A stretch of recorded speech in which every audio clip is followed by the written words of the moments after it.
Now, after all that, let me give you a little bit of my history. I was born in Stony Creek, well, actually Hamilton, Ontario, but we lived in Stony Creek for the first little while of my life. From there, we moved to Burlington, and that's where I had my very actual first memory, is in Burlington.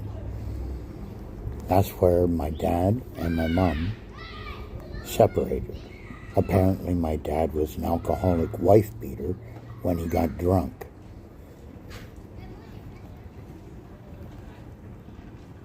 There are a lot of things that I have been told about my dad that weren't true at the end of his life, but they may have happened.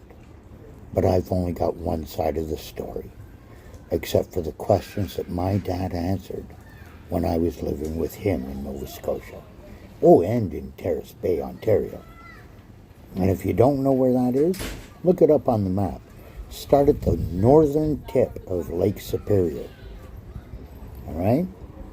Now, to continue. Oh, man.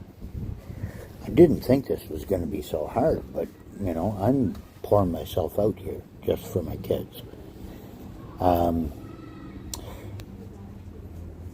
I started school in Burlington at Wellington Square, and it was close to where we lived on St. Francis Drive, and I could cut through the field and get to the school in no time flat. But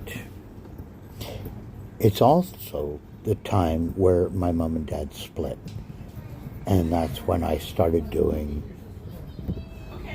not doing my homework and not taking care of things I should.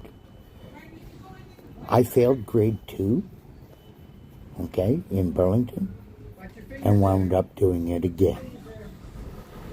Now, I don't know if we moved at that time or not, but I had to redo grade 2. And in grade 2, I also got the strap for the first time. Both sides of my hand, 5 times each. And that's when they allowed the strap or discipline within the schools to try and encourage you to do what you're supposed to do. But it didn't. It just made me sad. It made me feel attacked and hurt. But that's grade 2.